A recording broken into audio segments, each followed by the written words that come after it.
Namaste everyone. Very warm welcome to Satsang today. Moji ji ki jai.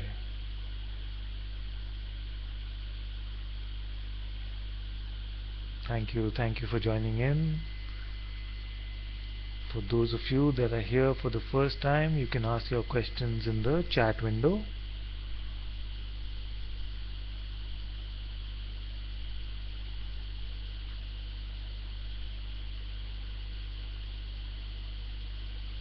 Namaste everyone. Namaste Deborah. Namaste Ramdas.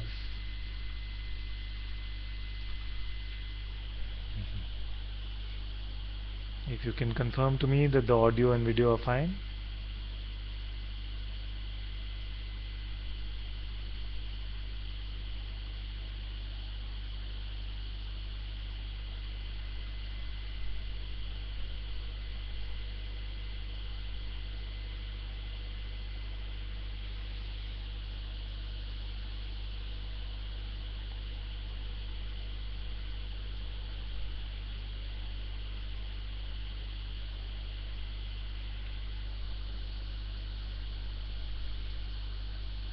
Yes. Okay. What would we like to talk about today?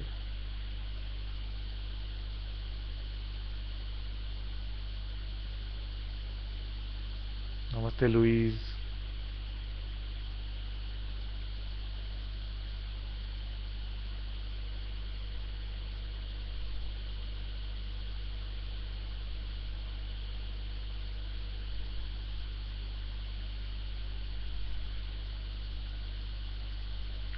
Om has a question.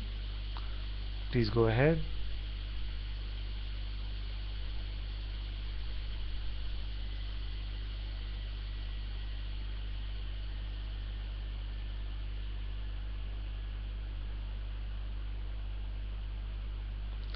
Okay, so Atma and Deborah are saying that they are not able to see. Can you please refresh your windows once? Maybe you can refresh.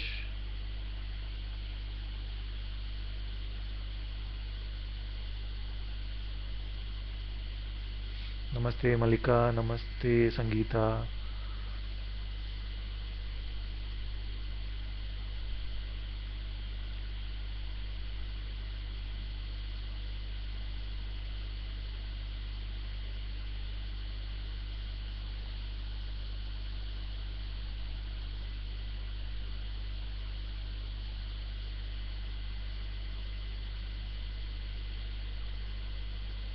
Okay, so we have two questions already. Let's look at Om's question first. He says, Father, Maharaj says, I am is made up of 5 elements. I am is made up of 5 elements. Okay, I've lost what you typed.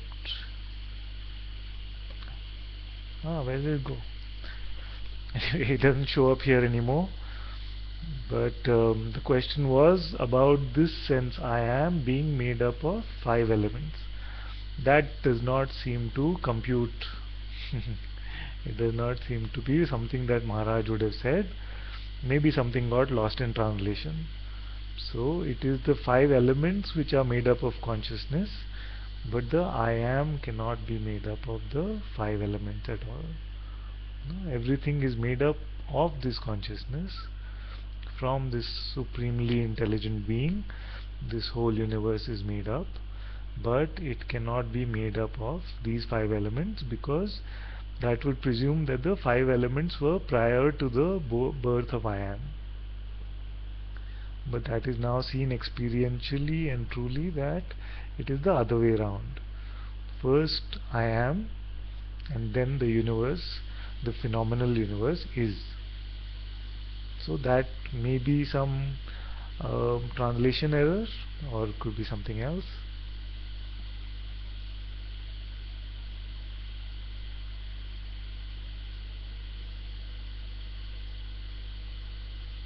Now Wendy says, Father was just in bed today with migraine and stayed present. Yes, but was using quantum healing avatar, I don't know what that is, A Course in Miracles to heal it. Was that me or God doing it? Just watching it all, but things happening. Yes.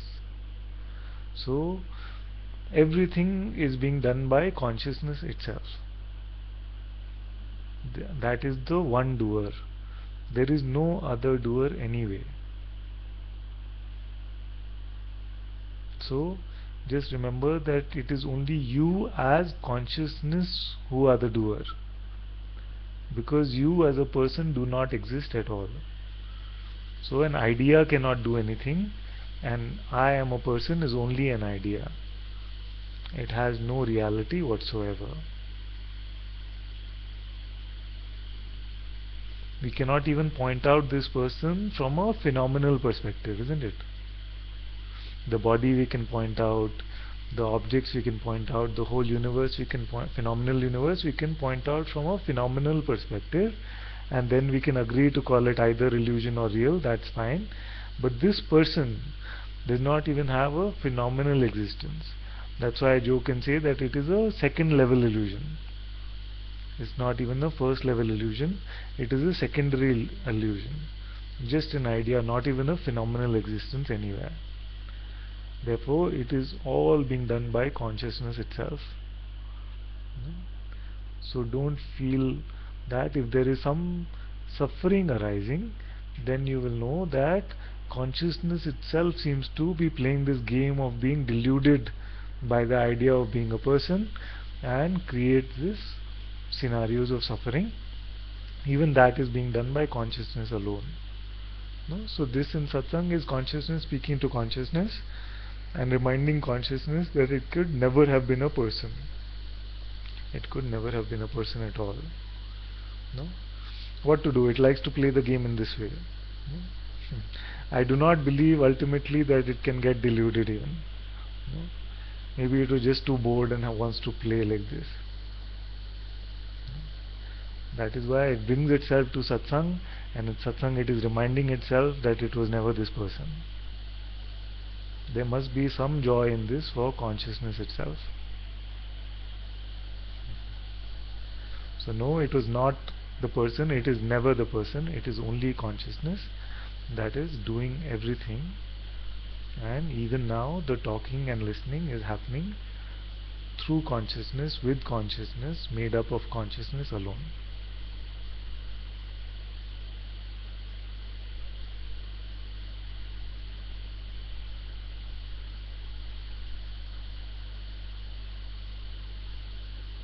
Oh, much love, Ian. Om says he calls it food body even sometimes. The food body is this body. This food body is this body. And why he calls it food body is because it is clear when we call it the food body that I cannot be made up of food. Yeah?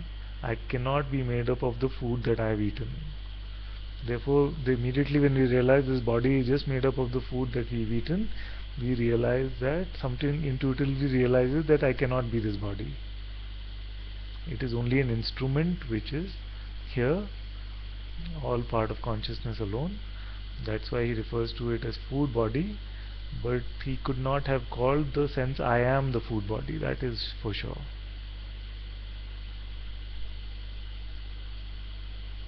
Shilpa says, I am unable to hear you, Ananta ji.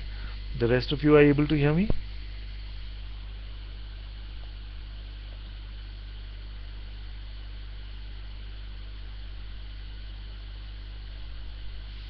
Also remember, Shilpa and others who are here for the first time, that there is a lag, about a minute's lag between the chat and the video that you see. So if I'm not reacting to you right there on time, just know that it is because the video is coming to you 1 minute later.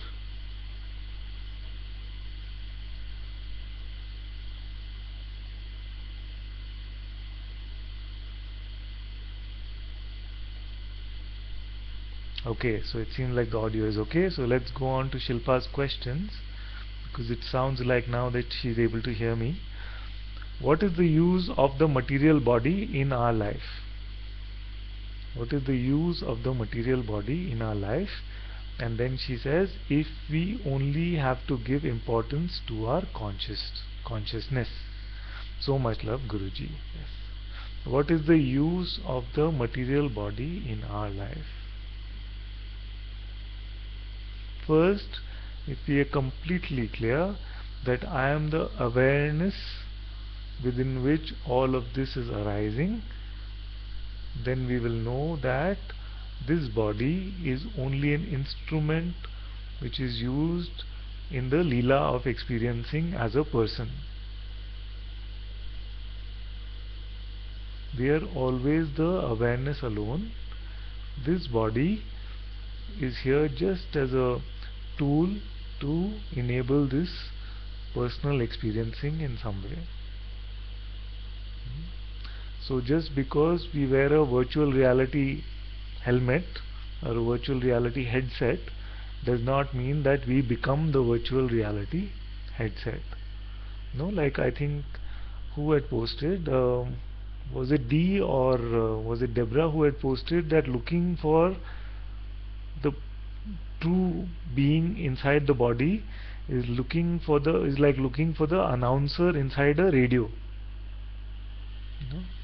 So just because it is an instrument of experiencing, we cannot confuse it to be me.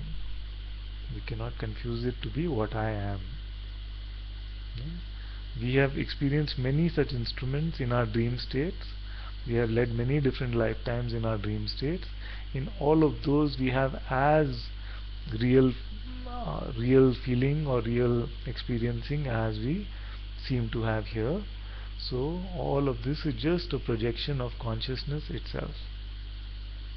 No? So we do not want to make use of anything at all. Consciousness is playing this game exactly like it wants to. So all we can do is let it unfold in its own beauty, in the way it wants to, without pretending to be the doer of anything at all. The person is not real and hence cannot do anything at all. So the person cannot even make use of this knowledge that I am not the person. The person cannot do anything at all. No? So if he is still looking from the personal perspective, this knowledge will not be useful to us. So this knowledge is meant to bypass the person and speak with consciousness itself, and consciousness will recognize that I have never been this person.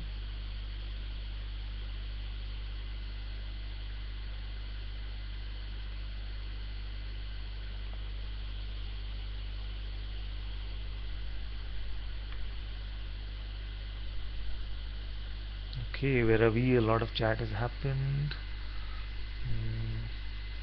Let's look for a question. The author says, will you tell about the heart?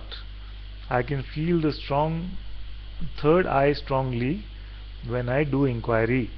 How do I feel in the heart? Okay.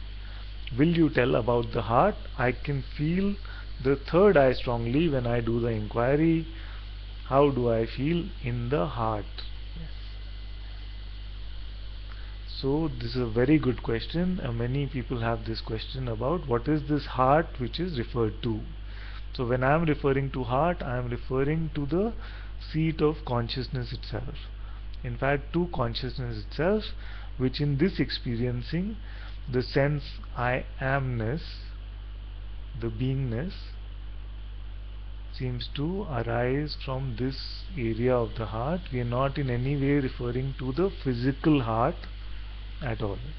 So we are referring to this sense of beingness or I amness, which is ever present here. This is the heart that we are referring to. So without this I amness, even the blue light in the third eye cannot be experienced. Can you say that I was not and only this blue light was? No. There was you and you experienced this blue light. So for this world of duality, for this world of experiencing, first there must be a you to exist, and then everything else can exist. So this you, this birth of the I am itself, is what we are referring to as the heart. And to experience this, we must not try to do anything at all. We don't need to do anything at all. you will find that when you let go of everything, there is a you are still here. Can you not be here? Can you not be here now? So you know that you are still here. This presence of me, this presence of I amness, is the heart that we are referring to. And this will become apparent to you in this way by being in satsang. And I completely understand where you're coming from, because after I read I am that for the first time, there was also a lot of confusion here about this sense I am and why I'm not able to experience this sense. And one day when it was just the earnestness was there, it was just made itself apparent to me that I couldn't see it because it is always present. We tend to miss something which is always there. No? Can you stop being now? You cannot stop being now. So this being which you cannot stop is the sense I amness, or the heart as I am referring to. Okay.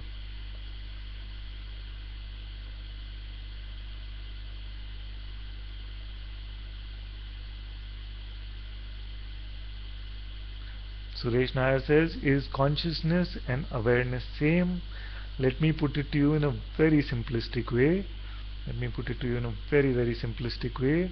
Awareness is the seeingness, the seeing which is always present, and consciousness is the being which is always present, isn't it? So can you stop seeing or perceiving or being aware? You cannot. So it's always present. And you cannot stop being. So you cannot stop this being which is ever present. So that is the difference between awareness, which is the seeing, and consciousness, which is the being. With that simple definition, it should be pretty clear. Okay, there's another question. Dear Ananta, if more person realizes his true nature, can consciousness change his play leela for a better world? Yes. To be free from this idea of being a person leads to so much auspiciousness to happen with everything around us. Through this body also becomes an instrument of love itself. That is the general experience. But still, if we have this infection of this personal identity trying to get something through this realization, then that personal identity first will need to be cleaned up. And when there are no expectations at all, even of this, of how the person's life will turn out and whether it will be auspicious or not, or whether it will be beautiful or not, when all these expectations are also dropped, then it is usually seen that it occurs in a very, very beautiful way. All that happens through you will be so beautiful, so beautiful.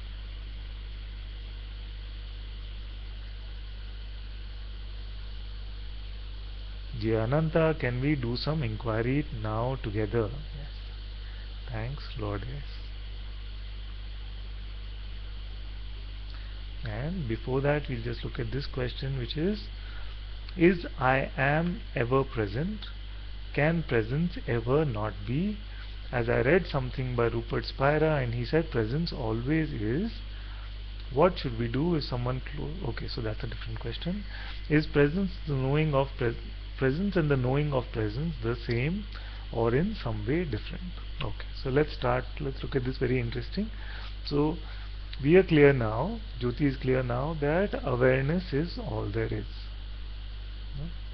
So awareness is all there is. Therefore, even this presence of I amness or beingness has to be made up of awareness itself. What else is there? Nothing. So it must be made up of awareness itself. So this beingness is a modulated form of this awareness itself. Awareness means what? That there is a presence of awareness here. Right? So there is a seeing here, which means awareness. And once this gets modulated into there's a being here, this means the presence or consciousness. No? So this I amness is what I'm referring to as consciousness, and consciousness and awareness are ultimately the same. It's just the way in which they play out, where awareness is the pure perceivingness itself and consciousness is the pure beingness itself. but ultimately they are the same. No, when we are aware that there is an awareness, that means we are aware of the, just to use language now, but don't let it confuse you, right? So we are aware that there is a presence of awareness here, isn't it? Just to simply say that I am aware that I am seeing means there is an awareness of awareness itself.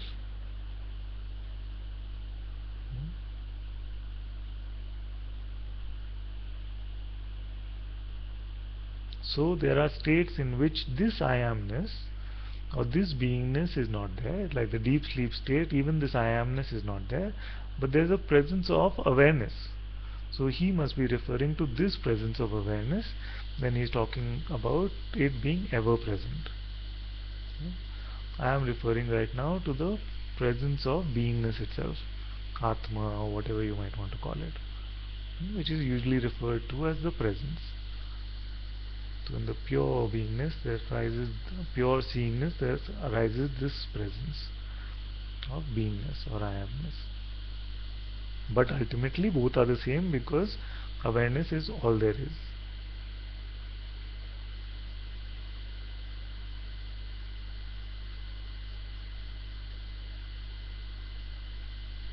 So both are ever present, therefore it must be about the awareness which is in the waking state. Okay, so let's slow down. In the waking state both are ever present, and in the dream state both are ever present. So in any state where we can report from, both are ever present, right? Now in deep sleep or deeply meditative states, then this presence of I am itself seems to not be there. But there's a knowing that there is not even this I amness. So there's an awareness even of this. No? So this knowing that there's an awareness but not a beingness is being aware of awareness itself. And for those of you who are new here and you're getting completely confused by this, don't even worry about it at all. Just let it go. It will become all very clear very soon.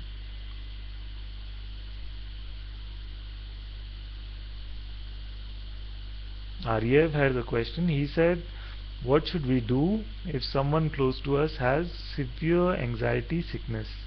It is very consuming. If someone close to you has severe anxiety sickness or disorder, then we must first see whether they have any openness to listening to us. And if there's an openness of listening to us, then we can share with them what our learning has been. We can share with them the inquiry, and this can be very useful. Whatever they are open towards, we can share with them. But in many cases I have seen that this openness is just not present in them. Then we have to trust life and let it go, and let life decide when they will become open to this. No? Until then we must be completely compassionate with them, completely loving with them, but don't get anxious about their anxiety. No, you bless them with your presence itself. You bless them with your presence itself, and don't let their anxiety make you anxious. Let your pure presence bless them, but you stay as the self itself.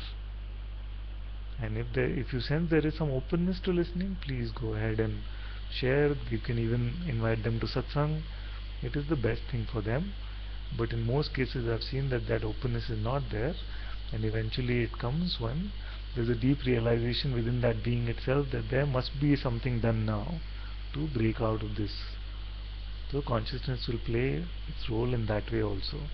You trust life, you trust God and consciousness to bring that person to their lessons when they are ready.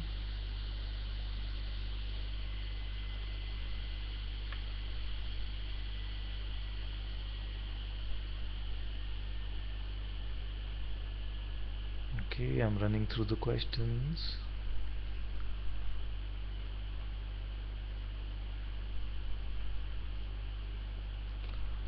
Deborah says, Father, I want to expose something that is, there has been a feeling of superiority, and now I see so much of this person's sense of superiority that I am feeling very repulsed.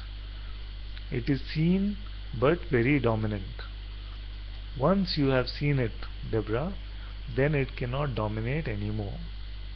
It is very beautiful that you come to this seeing of arrogance, because arrogance is at the root of the ego. No? Everything that is done from this point of personhood is arrogance, because in that we feel that the person is required to help God to run this world, or to help God to run my life. No, that's such an arrogant belief which most of humans are carrying. So once we get exposed to this, or once we start to see this, then it cannot stay for long. So it's very auspicious that you've started seeing it now, that there is this sense of superiority or arrogance, and in your seeing of it, it will start to dissolve now. Don't try to force it out. Don't make any special efforts to do anything at all. You just be the self, be the seeing of all of this, and it will not last. It will not last. But it's very good, because how many beings can expose this kind of inquiry or this kind of finding in a open satsang type environment? It is very beautiful, and in that itself shows that the arrogance has no chance in your case. It has no chance in your case. Shilpa says, what are the practices we must do or remember while meditating to know more about the inner self and differentiate it with the superficial person? There are many practices, but I will point you to the simplest one. The simplest one. The simplest one is to let go of all your thoughts. What do you mean by meditation? Meditation means not to be distracted by what is false and to stay with what is true. So the simplest way to do that is to just let go of all your thoughts, and then you will see that this is the simplest form or simplest technique, but yet the most powerful way to get you to this point. Most practices are just a build up to this point. No? So that seems to be a trick. If we can just let go of our thoughts now, then really no practices are required, and all will become apparent. Your true nature is ever present and will be clearly seen. So no major effort is required, no spiritual push-ups are required, no 10-year practice plan is required, no phase 1, phase 2, phase 3 program is required. Right now you can find your freedom. Right now you are free till you believe your next thought.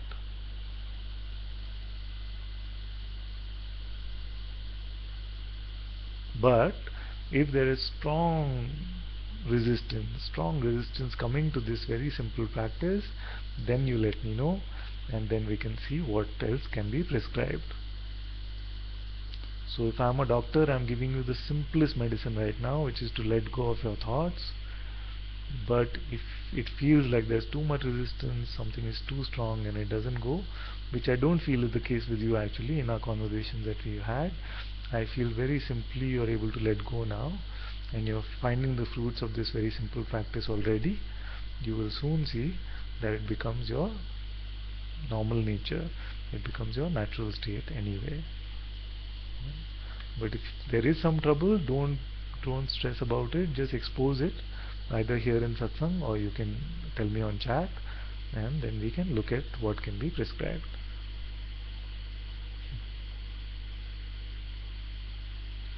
Deborah says, it's like I am a child who is being watched by the parent, and there is a disappointment of the child's behavior. Yes.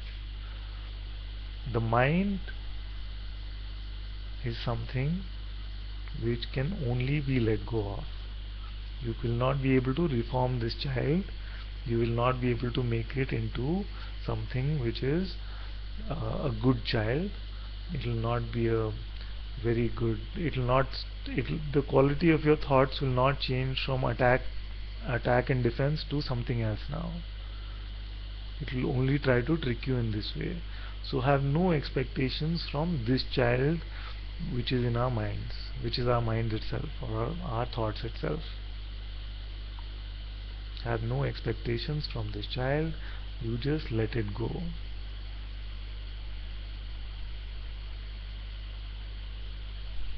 And once you let it go, once you're free from the dominance of this tantrum throwing child, then you will find that you can use this child as a obedient pet. So to use it as a obedient pet is a better analogy than to look at it as a child.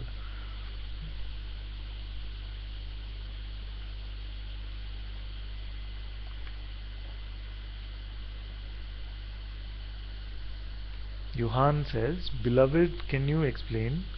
A Course in Miracles says sickness is a defense against the truth. Is that because nothing can ever be wrong with what we truly are?" Yes. So the simplest explanation is what you just gave. Also, the mind is a trickster, isn't it?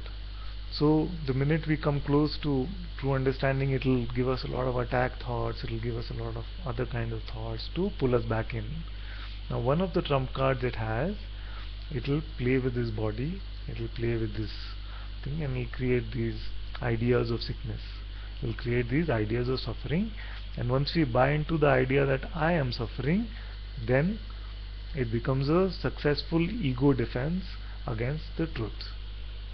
Because the idea that I am suffering or I am sick refers to I as a person. That means the ego has become dominant again. So it plays all of these tricks. It becomes a defense against the truth in this way. But if you keep with the inquiry, or if you keep with the surrendering, then this will also be let go of. You are completely unconcerned. The body will fall sick, the going to a doctor, the taking the medicine, the healing of the body or the not healing of the body, all of that you will be completely unconcerned with.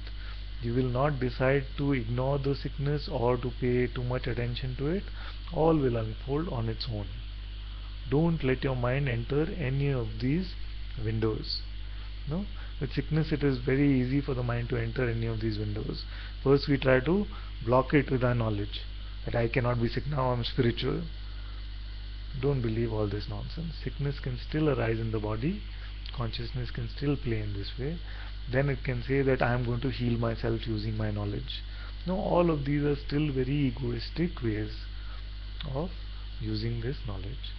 You say that I am the pure watching of this, let everything play out in the way it is meant to, be completely neutral about all of this, and what is meant to happen will happen. If going to a doctor happens, going to a doctor will happen. If going to a doctor doesn't happen, then going to a doctor doesn't happen. But in the knowing of your true nature, you will not be concerned. You will not be concerned.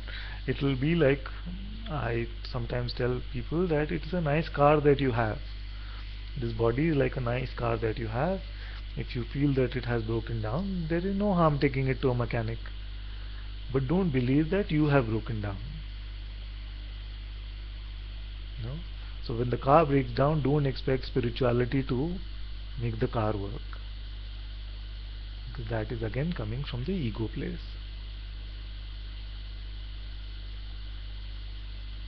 And yes, if some prayer happens, if some deeper inquiry happens as a result of this sickness, it is fine. It is fine.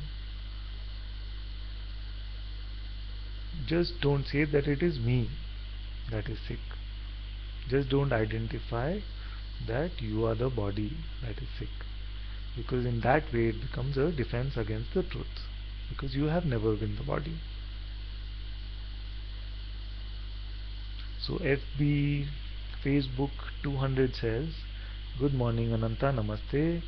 There is a feeling that all that is here is just the perception of senses, and that is it. Everything seems so simple, so vast, yet there are still flare-ups, ego from time to time." Yes. And momentarily if that happens, that is absolutely fine. But it is not just the perception of senses. So let's look at the first part of what you said first. So there's a feeling that when the senses are open, there's just a perceiving of all of this. and I am not separate from this seeing or this perceiving. Therefore I am this awareness itself. No? But it is not just the senses. It's like our internal objects, like thoughts, memories, imaginations. These are perceived without the use of our senses also, without the use of our outer senses. No? So there is a perceiving even of this internal objects which come and go. So this perceiving does not need to rely on the senses to perceive. It is independent of even the bodily senses. So, but as an instrument, it does capture some frequencies, which is okay. But perceiving is not dependent on the bodily senses. That is the point I wanted to make clear to you first. Second was that this awareness will wipe out everything. Now that you've come to this truer understanding of your true nature, all will get wiped out. But drop this expectation that nothing should flare up even momentarily. These flare-ups can continue to happen, but you will find that you are not able to hold on to any of the anger, you are not able to hold on to any of the irritation, you are not able to hold on to resentment. All of this will just come and go. And in that way we free ourselves from this suffering. We are now free from this suffering.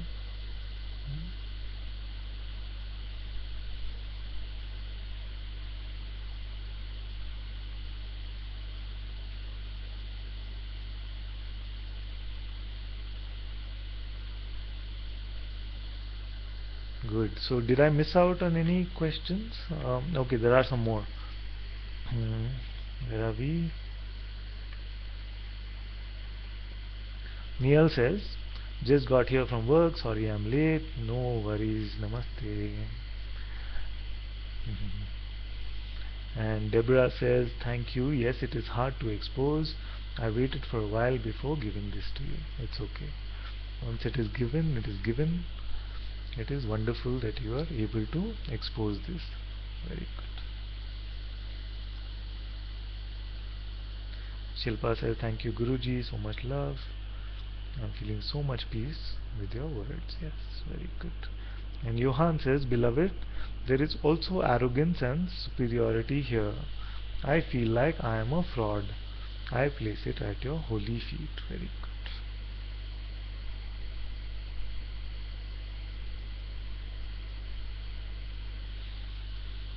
Very good.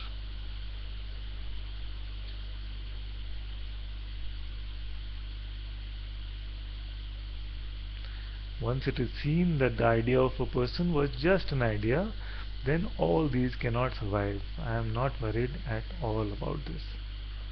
Not worried at all. Very good. So Neil says, Father, I keep constructing out of Advaita concepts. I am very good at this process. It often results in beautiful peace. But I also hate it because it's not true being. I just want to expose this to you.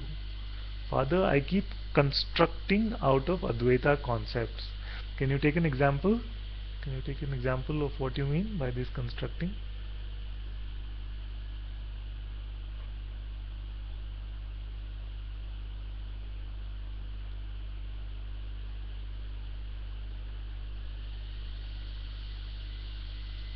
And for those of you that are here for the first time, all questions can be asked in the chat window.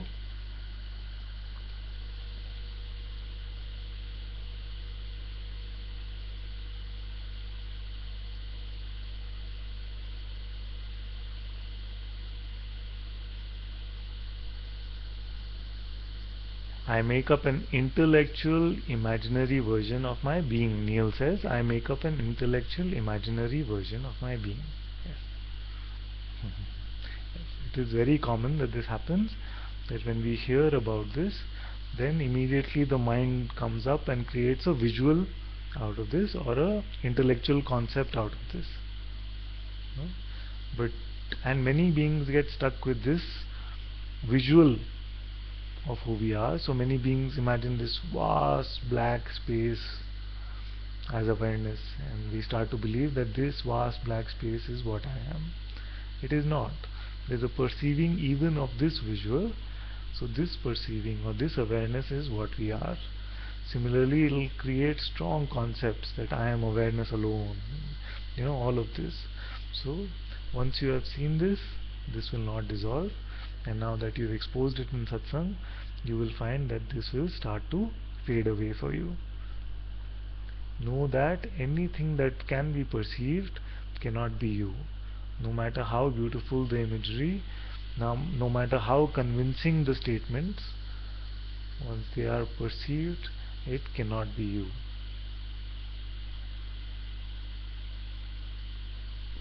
Like Louise said something very beautiful yesterday. She said, no matter what it is seen. I found that very beautiful. No matter what it is seen. Therefore the seeing is prior to it, and I am that awareness itself. So it doesn't matter what the content is, no matter how horrific or sublime it is, because the seeing is completely untouched by the content.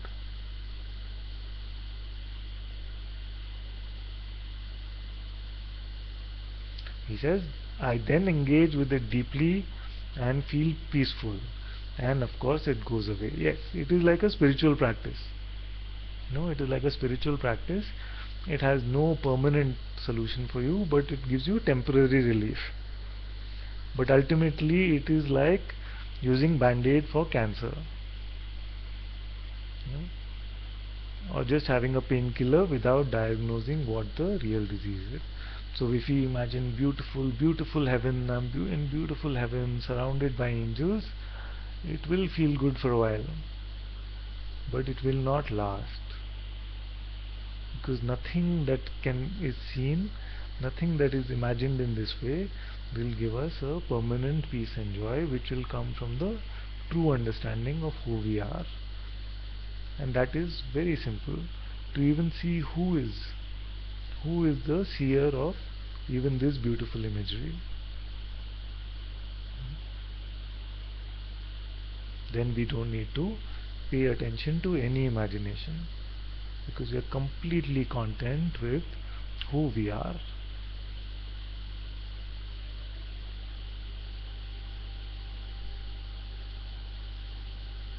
Ustreamer81 says, I'm very happy and in peace. Your words are very clear. I feel expanded space. Wonderful. So like I say, satsang is just not in the words. You are feeling the presence of satsang now, the presence of the Sadguru in your own heart. That is very beautiful. So this is what I say is the prasad of being in satsang. Very good.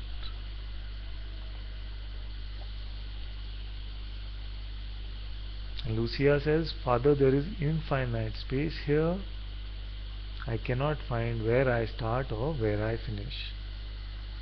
There is only, two words have been blocked out for some reason. There is only much peace is here. There is infinite space here. I cannot find out where I start and where I end. It is very beautiful.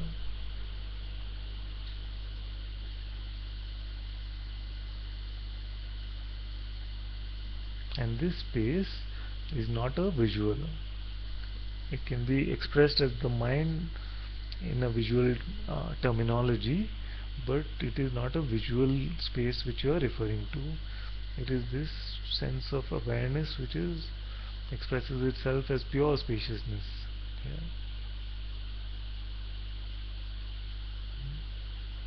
So in that sense it is a knowing space.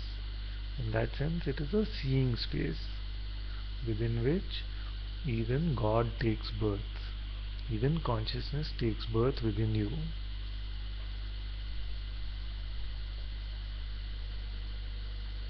Therefore, no words are enough to sing your praises now. There can be words which praise your attributes. We can praise you as Brahma the creator, Vishnu the preserver, and Shiva the destroyer, but no word can capture who you really are. Only some aspect of what emerges from within you can be praised.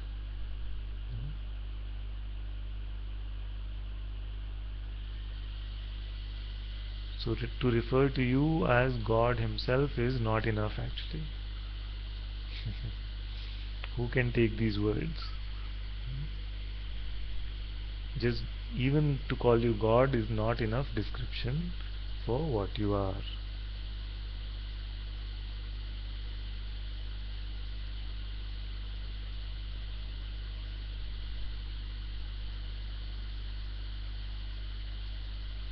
Very good.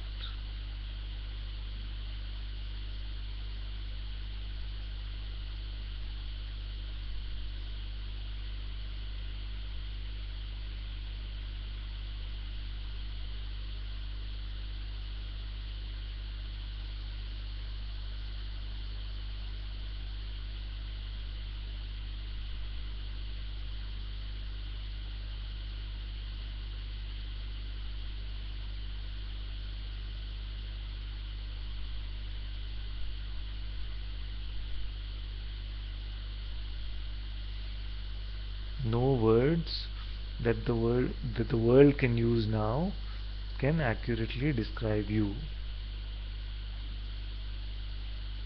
They may call you Bhagwan, or they might call you the worst insult. None of that is being said is you.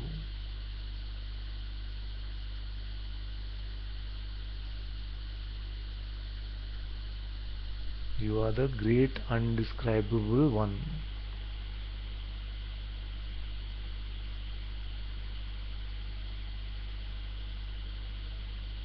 And these are not just fancy words. This is not a egoistic speaking which is happening here. It is pointing you to what you truly are, and pointing you towards letting go of all the nonsense which arises in our mind, which deludes you and confuses you about what your true nature is.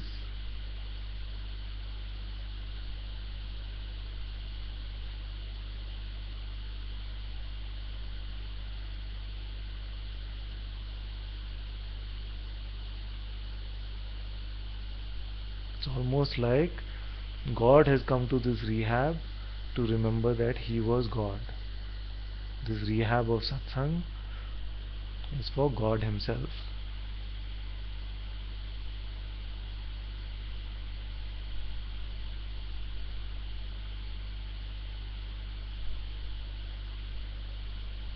You are the Supreme One. You are not a beggar chasing love, chasing peace, chasing joy. All of these come from within you itself. This is your true position, and you need to go nowhere to find this. Right here you can see this. Just don't believe the testimony of the snake.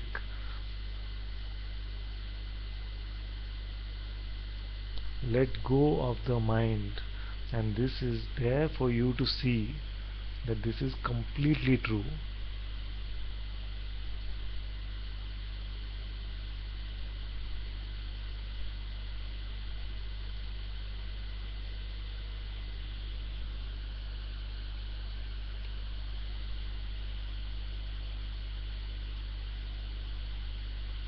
Atma says, true father mind is trying to say something, but nothing is coming out. It's very good. It's very good. Just pure awareness is here. Yes, God has come to rehab the satsang to remember that you are God.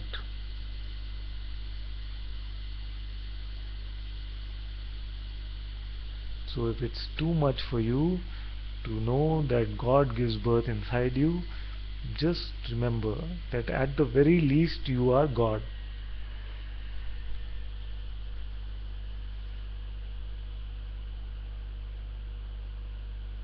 At the very least you are God.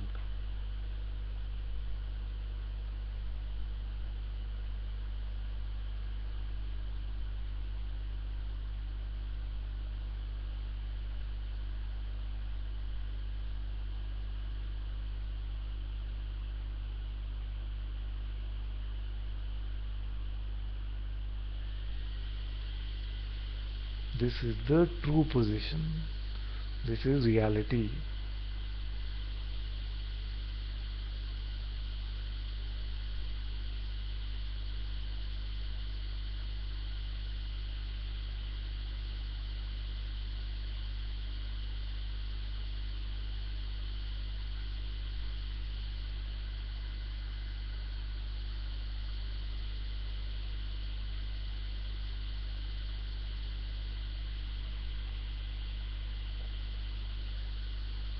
How long will you play this game of person? Are you not tired of it already? What more do you need to know, and what more do you need to learn? What more do you need to get? Where do you want to go? What are you chasing now? Drop all of it right now. Be with me completely as one, and together we will see that this is the truth.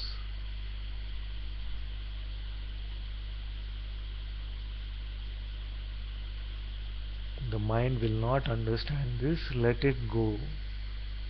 Don't convince your mind about anything at all. That is just a trick. You let it go, and together we see this here right now. Even if it is your first satsang, you can see this.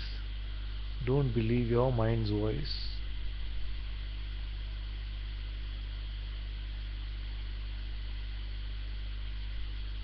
Eternal freedom is here.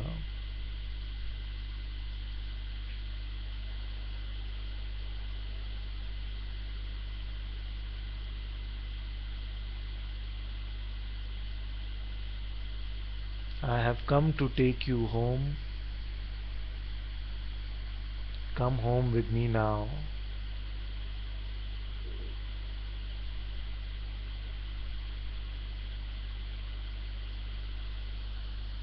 You are free forever and ever.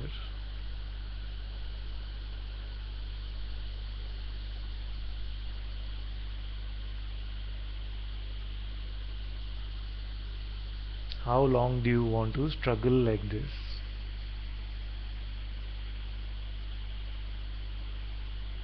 How long will you beg for this pittance of some love, some happiness, some joy?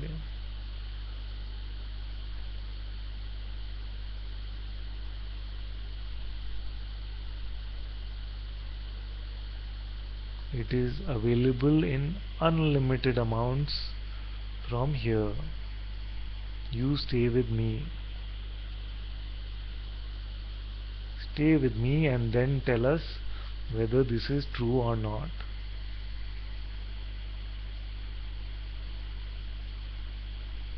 Don't believe your mind's testimony about anything at all.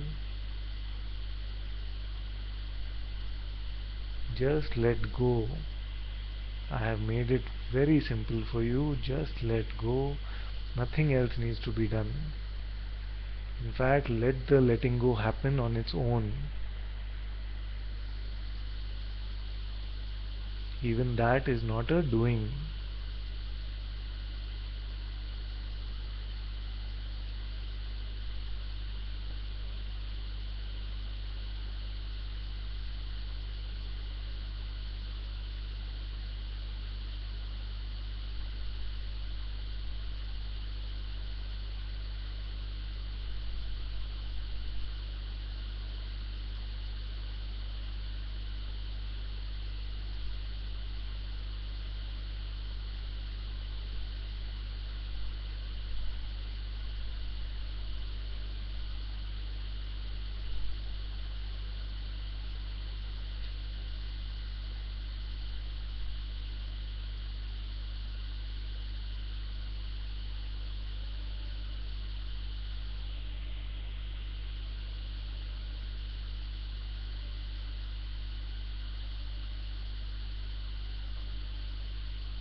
So let's just be in silence for a few minutes.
Om Shanti, Shanti, Shanti.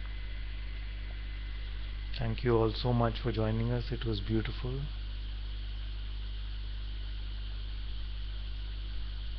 मुझी जी की जय.